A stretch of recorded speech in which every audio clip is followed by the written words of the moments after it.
Okay, so we're here with Eric Fountain. Eric's a candidate for Cheyenne City Council running in Ward 1. Welcome, Eric. Glad to have you with us. Good morning. Thank you. I'm Brian Martin. I'm the managing editor of the Wyoming Tribune Eagle. Sharon Fain with Black Hills Energy. Bob Feck, Cheyenne Animal Shelter. So welcome again, Eric. Glad to have you here. We'll start right off with what specific issues or concerns caused you to run for the City Council? I don't know if it was a specific concern or issue. I definitely looked at where we're going, things that were coming down the pipeline at us, and then the things that people say they really want in this community with a vision, and then things that they talked about they wanted without the vision. There's a lot of things in Laramie County, especially specifically in Cheyenne, that we have a want for. We've heard the recreation center numerous times. I just heard it last weekend. I'm on the Brewfest committee. I heard that many times. Are we going to get a recreation center? I've heard, I don't want my taxes to go up. I've heard, I want to fix the potholes. I've heard, I want new curb and gutter. I've heard, I want crosswalks. I've heard, I want roads resurfaced. I've heard a lot of different variables out there. And everybody that I talk to, because I'm resolution driven, when I talk to them, they don't have one. Nobody really has one. We know what we need and we know what we want, but every one of those things are driven by dollars. And the other thing we don't want, we know what we don't want. We don't want more taxes. We don't want to pay more for what we want. And so we're going to be creative in how we do that. But that's kind of what sparked my initial drive into wanting to be a candidate, besides my personal fact that I've always thought politics would be fun to be in. My family thinks I'm crazy, but it's something I think I would enjoy and something I think I'd be good at. What qualifications do you feel like you bring to the table, Eric, that would make you a good councilman? I think the biggest thing is zero-based budgeting. When you work for a lot of nonprofit organizations, and I have over the years, you start every year with a zero balance. Doesn't matter how much money you made at the end of the year, how much money you have in reserves. You always start back at zero, and you work from there. And understanding just how you put together a zero-based budget makes a difference in how you operate at the end of the year. For instance, we looked at the last city council meeting. They did a 2.5% pay raise. Okay, and the money came from a reserve, money that we set aside for a rainy day. Do I think that the citizens and the employees in the community needed that pay raise? I do. Do I think it was the right time? I don't. I don't think that 2% would make that much of a difference in the long term, but it's definitely going to make a difference in the short term. And so back to that zero-based budgeting, back to my philosophy and how I think we do things, is you have to look at how your budget is structured each and every year. And then you try to restructure your budget to put those raises and those types of things in there for your employees. I don't know that we did that this go around. I know that in the past, we've looked at those things. I know that we got on that tangent of wanting to fix things and want people to be happier and needing to recruit quality individuals. And we heard the chief of police talk about, I have 4 current positions open, but I want to hire 2 more people, but I had 30 candidates and only 1 was qualified. There's a big difference there. There's a big difference in how you operate your budget. And so for me, that is how I see it, operating back at zero every single year, and it doesn't matter. And you have to get through those hard times. What do you believe is the biggest challenge facing the city of Cheyenne right now? And then once you identify that, name 1 or 2 others. Okay, I definitely think the $3 to $5 million shortfall is going to be huge for us. Going to be huge. And I know that's a state level, and everybody says, well, geez, the state's different, separate from the city. I don't think they realize just exactly how many dollars come in from that. I also think the pothole issue is going to continue to be an issue. It's going to be something that this community is going to struggle with. It's nationwide. My grandparents live in Ohio, live in the Ohio Valley. They have potholes every year. They talk about it every year. And every election, people say, I want my potholes fixed. And potholes start to get repaired. Things start to happen during an election year. As soon as the election's over, though, we've already used up all of our money. We've already used up all our reserves. And we're right back to where we started from, talking about fixing those potholes. So I think we need to come up with a comprehensive plan on how we're going to maintain our roads. Can we do all of them at once? No. But we need to take small sections of the community and say, these are the ones we're going to focus on first. Then we'll go to the next ones. And I think we can identify that by the biggest area of the community that has the most potholes. That's the area we'll start with first. Folks are going to say, well, I have just as many as somebody else across town. And that could be true. But it's our job as a city to work together to find that and create that solution. And so that's my other part of it. I think the final thing is looking at what we currently have, projects that are not currently done. I've been talking about that since the beginning of my campaign, is that you go to a city council meeting, and it's come up now a couple of different times. They'll say, when is this project going to be finished? When are you going to finish this project? The same time you're going to the same city council meeting and we're talking about starting another project. And those are great visions. And I call those vision projects, projects that we know have to be done, projects that we know will better the infrastructure and better our community as a whole when we look at those projects. But then we have to also step back and look and say, where does the funding come from? Is there any possibilities of grants out there? Are there anything that LEEDS can do for us, or DDA can do for us, or the chamber can help us get some creative financing for it? Those things are very, very important. They're key to the development of our community, and that's where it comes from. And the next part is the solid support of the citizens. I mean, a lot of fundraising happens as a community. Diamond Diamonds. We know the animal shelter fundraises the same way. YMCA relies on that. Most of your nonprofits rely on that. If we're able to create those projects and finish those projects and make those things happen, we can do the same thing in our city government. It's just a matter of how we structure it and how we make those things happen. And I'd like to go back to your qualifications. Can you give us a little background on, are you originally from Cheyenne, your education, maybe currently what you do for a living? Absolutely.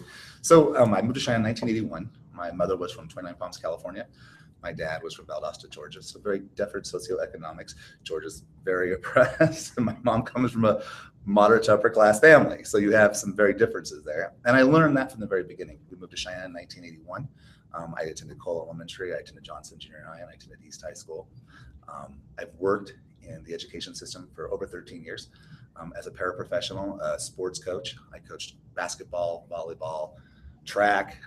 I also worked in a self-contained classroom at the junior high and high school levels. After leaving there, I went to the Attention Homes in Cheyenne, where I was the group facilitator for all the groups in the critical thinking program to redirect students and families and how they can reunify and to work through their situations. That was my primary focus of the day education program. I've worked at the YMCA as youth sports director, having the best return in revenue, and the budgetary restraints were 100% met, because the Y operates on a zero balance all the time. So, and same with the Attention Home, with zero balance. I worked in those facilities doing that. Leaving there, I went to work for Warren Federal Credit Union. I was their underwriter and collector. I worked for them for a short period of time. And then I've evolved into the current position that I'm in, which is the business manager for Parsons & Associates, a law firm here in Cheyenne, Wyoming. I attended Laramie County Community College. I studied criminal justice after I went into paralegal work and business management at Parsons & Associates. And then finally, I also worked at Roller City for over 25 years. I managed that recreational facility, and I've seen their struggles and where they're currently at as well. So I've got a big background. Done a lot of coaching. I've coached at the Olympic Training Center in Colorado Springs, Colorado, on the bank track at the 7-Eleven Velodrome. I could sit here and talk all day long about all the things I've done and places I've been. I think that's what's given me the experience and the ability to lead my community in a different direction. Thank you. Absolutely. Eric, can you describe your vision for Cheyenne? I think the first thing I'd like to see is getting our downtown under some kind of, I guess, visionary movement. We have visions of what we like to see done, but getting the movement happening and making it happen. It seems like you hear the opposition, and then you hear the quality of things they want to have happen. For instance, we'll talk about the DDA went through and they said, hey, we got to put some trees in, we need to board up these buildings, we need to make some things happen and make it look a little bit more appealable to the eye, especially for visitors coming in. Last Frontier Days, they went through and they put up the DDA Visit Cheyenne banners, and they put them over all the dead tree holes. Is that a movement? Absolutely. Is it the movement that we want? Probably not. I mean, we'd love to see someone come through and say, let's plant a tree right there. Let's do this, let's do that. Is it possible? Absolutely. I think that those visions can happen. We talk about the Sky Bridge being a huge initiative right now. People talking about, do we need a Sky Bridge? I've walked down the sidewalks of Cheyenne for 50 years and I've never had a Sky Bridge to walk down. Do we need a Sky Bridge? I don't know that we need it personally, but I think that if it's going to get something in the building and begin to move us in the right direction, get in that quality movement, then I would support that. I would support it in the fact that it's going to give movement to the community. At the same time, while you're studying this and talking about doing it, it's going to go down an alley that looks at power lines, looks into a hole, looks at a filthy alley. You've got to find the way to vitalize that at the same time. And so my vision is to take projects that we currently have in place and get them finished. I would love to see downtown be developed into a nice area of restaurants and bars and coffee shops and small business shops. But at the same time, I don't want to forget about the rest of the community either. I think like the West Edge project, for instance, it's an amazing opportunity. I've watched the video, I've been to some of the meetings, I've done some research on it myself. It's a great, unique piece to our community, and it really would drive us in a different direction. I've also had a chance to talk to some other folks who have said to me, you do realize that we brought great industry to our community. We brought Lowe's, we brought Walmart distribution, we brought Microsoft. We built them all in the county. Every single one of those great projects went to the county. We didn't build any in town. And there'd be nothing wrong with finding a way to utilize some of that property that we have to entice them to want to build directly in the city. It'd be awesome to have Microsoft right in town. Just didn't happen. So our next venture is looking at how do we get some of these great projects that are in the county, that are great for the community, into the city itself. We need some of those dollars here as well. Along those lines, with your vision, what amenities or what things do you think Cheyenne lacks that it needs, and then how would you help get those things for Cheyenne as a council member? I think the things that it really lacks the most is getting the information out to the people that great things are happening here. I hear all the time there's nothing to do in Cheyenne. I have not had a free weekend, and I could not tell you how long, and I've not had a free weeknight. Couldn't tell you how long. Something is constantly going on in the community. It's getting the people involved to get out there and want to do that. If I could pick a project that I think would be great and something wonderful for our community long-term, would be the recreational center. I think it'd be a great thing. Other communities of our size have them. It doesn't affect the gyms. It doesn't affect the YMCAs in those communities or the other nonprofit organizations. It just gives people a solid alternative. When you talk about a recreation center, I often think back to the Icon Ice and Events or Cheyenne Ice and Event Center. People talk about that all the time and saying, I never wanted it. They voted no a couple different times and said, we don't want it, but we have it. We traded for it, we've got it. And they use it. Do they use it like other facilities or other ice rinks in other parts of the country? No, they don't. It's training people in Cheyenne that things have to be different here. If you want these things, you have to be willing to do something different. And that starts with the baseline before you even get into the construction. It is, what's it going to cost us long term? Are you going to be willing to support it? And this is what it costs to support a facility similar to this. Now, is that going to be 100% guarantee of what it's going to cost to operate that facility? It's not. But they need to know that going into it. It's the same thing with the county library. People think, geez, we got this beautiful library and it's great. But when it begins to start to have problems, are they going to want to put money in to maintain that? Did we put those dollars aside to maintain that?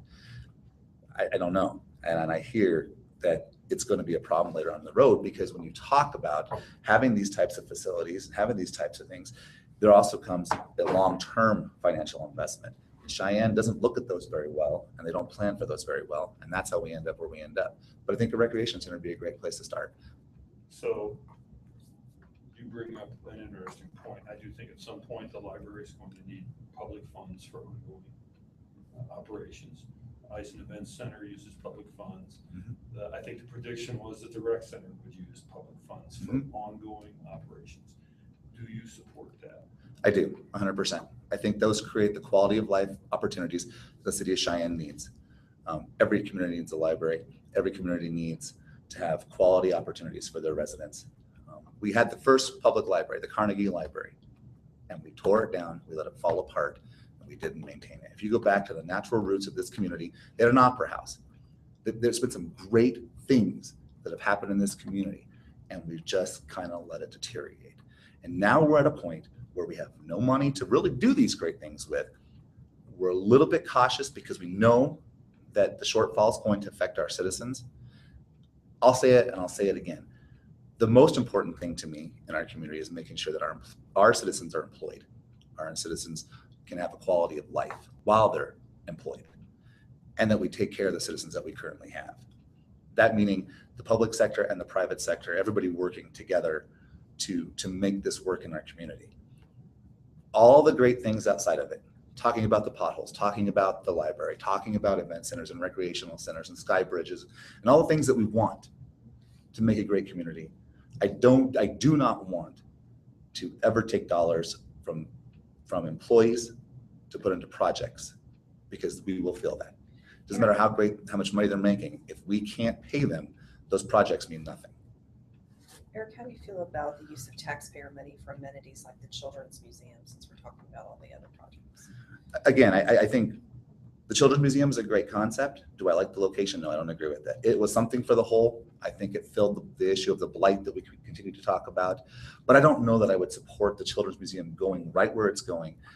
And I don't know that we could support it knowing our shortfalls are coming.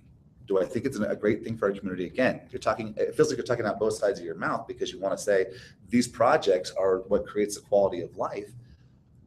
But over here, I know that we don't have the funds.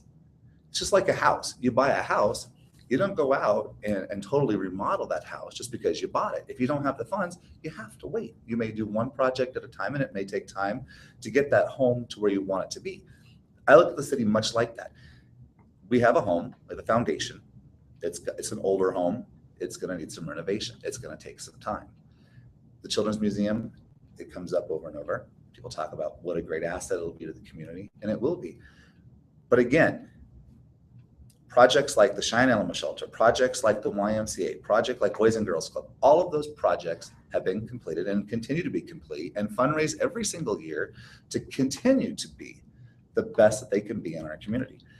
I kind of feel like that's where the Children's Museum is going to have to start and where it's going to have to kind of begin. Do I think building it in the whole is what's going to happen? I can't predict that. But if it's going to take tax dollars, I don't think the citizens would support it. You've talked about limitation of dollars and quality of life issues and taking care of our employees. So I believe that one of the primary purposes of government is to provide essential services that the community cannot necessarily provide for itself. Mm-hmm. Have you defined in your own mind what you consider to be essential government services versus second tier or third tier services? Well, we've already, it's very basic and very true to what it is. We know that we need fire. We know that we need police. We know we need hospitals.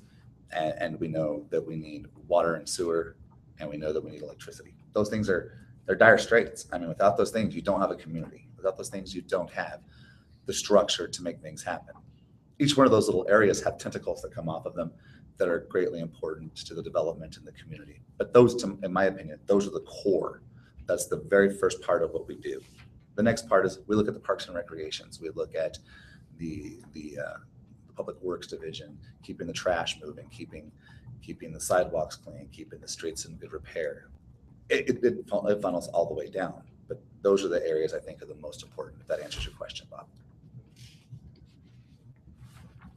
Eric, can you talk a little bit about the development of the Belvoir Ranch and the talk that's been going on about getting some recreational opportunities going on there? Where does that rank in terms of your priorities if you came onto the council? It would rank high in that I think it could be a revenue generator for us. I don't know that we can have an open door policy and say, hey, just go in there and do whatever you want to do. It has to be much like kind of like Kirk Gowdy State Park, ran like a state park almost. We have to get some kind of revenue back from this. Taxpayers paid for it because they wanted to have a landfill. We initially purchased it for that and recreational purposes. After getting there and finding out what we really wanted to do or see what they really want to do, we know that that's not going to happen. We know that we're going to continue to utilize the current landfill or try to find creative opportunities outside of the Belvoir. But I think Belvoir Ranch brings a unique perspective to our community. It's a little bit further from the community, I think, than most people would be comfortable, but they're willing to drive to Vitavu. They're willing to drive, north to Guernsey and to Grey Rocks and all those wonderful places. We need to get a return from it now. We can't just continue to sit there. One of the things, after I talked about the Belvoir Ranch last time, my phone at my office began to ring with questions of, why is the gate locked? Why can't we just go in there and look around? Why can't we just go hike? Why can't we? And to be honest, I don't give an answer unless I have some research and can give you an educated answer. And then my answer was, I didn't know why it was that way. But here's what I do know. I think we're working to get the paths put in. I think we're working to get things put into place. But again, it's kind of like the other things in the community. They're going to take time. They're not going to happen overnight. And you're going to have to work with us on that. I think a fee-driven area, people would pay the fee to use it. They pay fees to use other great things in the state and get the return back to the citizens in the community that they paid for it, and then the constant maintenance of it. But I think that's my big push right now is get the recreational side of it open and get it open to the people. It's paid for, we're paying for it, let's use it. Eric, what are your budget or savings priorities if you became a member of the council? What do you think the city should be spending its money on? What are those priorities, and then how much should be saved? I think when we look at our city in terms of the budget, we need to go back and make sure that every single department that we're using is staffed appropriately and staffed, not based on how many employees they have, but based on what is the workload, can the work get accomplished, and start at the ground level right there. The same with our bids. Are we getting quality bids for the things that we're doing in our community? For instance, if we talk about hiring outside for some type of maintenance that needs to be done, or looking at purchasing new vehicles, or looking at purchasing new equipment, what are we doing in order to get there, and are we keeping those dollars down? I don't want to micromanage so much that we lose track of how we're managing the big dollars within the city. But we know that every single thing comes in front of them anyhow. And so we see those things, and we trust the people that we put in place to make sure that we're getting the best opportunity out of every single purchase that we make. As far as setting money aside, I think, again, it's going to be difficult to know where we're at. The revenue is up and down. It's not consistent. So it's very hard to forecast exactly how much money we need to put into a savings every year to say that we're going to be okay down the road. You hear different numbers all the time. People say we got enough to operate the city for 2 months before we'd have a shortfall. We got enough to operate, for a couple of years before we have a shortfall. I think that's exactly right. It depends on where the shortfall comes from and where the dollars that we're short are going to come from. It's very different and very difficult to specifically speak about where you would put your money in a community based on the need. We have no idea. If we had a tornado tomorrow that came through Delrange again, we know our money's going to have to go out there. It's just those types of things are unpredictable. But I think to do the best that we possibly could, I would say the thing that we want to set money for is for our future infrastructure being, I hate to say it, but it's the fire, it's the police, it's the sanitation, it's the water, it's the sewer. Those departments need to make sure that money is there because we are growing. We are growing, and it takes tax dollars to grow. It takes tax dollars to maintain. And so I think those are the two areas I would probably put my money first. Eric, if you were to sit down and create a list of priorities for the next sixth penny ballot, which looks like it's going to be presented to voters in May, what would that list look like? What would be your top priorities for the sixth penny ballot? I think the citizens who spoke, they want roads. They want their roads fixed, and they want their curbs and gutters fixed. I think that's going to be a top priority for us. I also think that continuing the water and sewer initiative that we got going right now, getting those projects finished up. And I'd like to also see the Greenway completed. Those are my big things. Let's get these things out of the way, get them done, and close the door on them, and then we're back to just doing quality maintenance. One of the things I've heard about was, we didn't take enough money from the 70s, 80s, and 90s and put it aside for the current days. Okay, you can't go back. It's kind of like when you take a credit card and you swipe it. Once you spent that 10 grand, it's gone. You're not going to get. It's going to take you a long time at $150 a month to get it back. It's a 7 to 10 year process to pay that card off. It's the same thing with the city. We don't have those dollars sitting there. You can't blame anybody. It's happened. If you were here and you're part of the community and you didn't forecast for it, well, we learned something from that. We learned that you have to be fiscally conservative. The paper did a great job the other day talking about the raises, and Dr. Rennie said, we gave a raise out of reserve. You do know what that means. Paraphrasing what he said. It's exactly how you look at the budget where we're currently at. So again, I think the initiative would speak loudly on the sixth penny to fix the streets. That's what people want to see. People want to see their sidewalks and curbs in good repair, and they want the trash picked up, and they want water. When they turn the water on, they want to drain what it needs to drain. Those are big issues for this city. And I think when you talk about that, and my needs are very different than what my neighbor's needs may be, but those are going to be the solid pieces that I think we'll see. Where we lose the sixth penny is starting to add on different little things. We said to the citizens, hey, we want to throw the Children's Museum on top of that road. They're going to vote for the road. But they're not really going to support this, so I don't know that we can get it approved. That's going to be the difficult thing. When you start tacking on little things that are wants versus things that are needs on a sixth penny, it doesn't seem to work very well. We have about 5 more minutes and have a couple other questions that we want to get to. The first one is the anti-discrimination ordinance that's been discussed. Do you think the Cheyenne City Council should pass such an ordinance? I think it starts at the federal level and the state level. They're going to mandate what we're going to do. and we'll incorporate whatever they come up with. I have heard this over and over again. What is your stance on this? What is your beliefs about it? And I answered the question the same way that I'm going to answer it with you guys. I have not seen the bill that they have introduced. I have seen the previous bill that did not pass, but I've not seen the current initiative they're trying to get into place. I rely heavily on knowing what's in front of me before I say we're going to do this, and it's a great idea for our community. I've talked to some city workers who have specifically told me they don't feel that it's a necessity in our community, but they understand why people want it. In supporting something, you have to have a full picture and a full knowledge of that. Do I think discrimination at any level is appropriate? I do not. Do I think that this particular bill is important to the citizens of the community? It's happened in other communities and it seems to be working just fine. If it's done correctly and it's what the citizens want, I would support that. What would it look like to be done correctly from your perspective? Well, I think having a solid plan. We go through the amendment process on the city council. And so if we start amending something down to where it's just a line item or it's just on a piece of paper, I don't know that the citizens really even need it.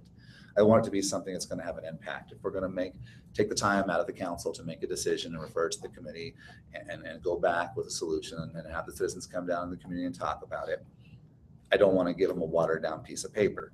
If we're going to have something that's going to bring substance to the community and it's going to make a difference or make a change or meet the needs of the folks in the community who have brought that ordinance in front of us or that law, then I think it's important that we take a look at it. But I don't want to represent watered down opportunities. It doesn't do any good. There's some general fund money and some fifth penny sales tax money that goes to the United Way for distribution to a variety of nonprofits. What do you think about the use of those funds? In terms of? Is it appropriate that the city funds go to a variety of nonprofit organizations? Absolutely. That is one of the great things about our community. We hear a lot about the bad things, but we tend to forget about the good things in our community. We are a strong knit community. People's needs are generally met here. We have Needs Incorporated who serves our community. We have, again, YMCA, not to plug a bunch of different organizations, but there are so many programs and so many outreach places that you can go to get assistance in your community that rely on those dollars in order to help their citizens. And that's what it takes to make a great community. It's not just, we can't forget about the poor and we can't forget about the rich and we can't forget about the middle class. We work together to create a socioeconomic policy that works for the people. And those funds and those dollars come from just that. They come from the city that's leftover money, which we should call it leftover because it's not, but the funds that have been allocated for that, they should go to those organizations and they do a great thing for our community and they take care of situations that really can't take care of themselves without our support. In the last couple of minutes, can you just talk about your vision for the future of downtown? You mentioned it briefly, but downtown core, West Edge, those sorts of projects, what do you envision for the downtown? Again, it goes back to quality property management and quality project management.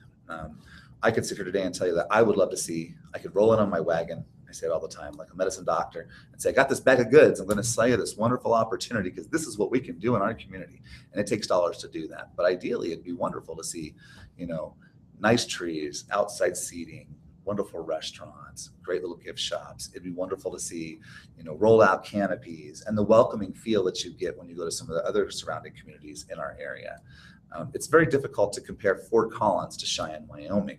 A lot of folks don't shop in Cheyenne, Wyoming because they get out of the wind. They want to go where it's 10 degrees warmer. I don't know that necessarily has to do with the fact that Fort Collins offers so much more, but it offers something different.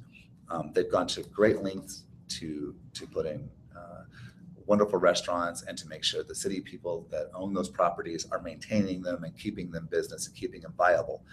We've kind of gone to a shortfall right there.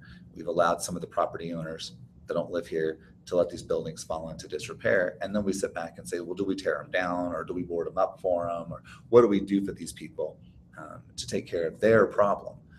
And it's really, I guess, more than just their problem. It's everybody's problem. We look at, do we want to go downtown and sit at a restaurant that next door we know is boarded up and smells like mold? Well, probably not.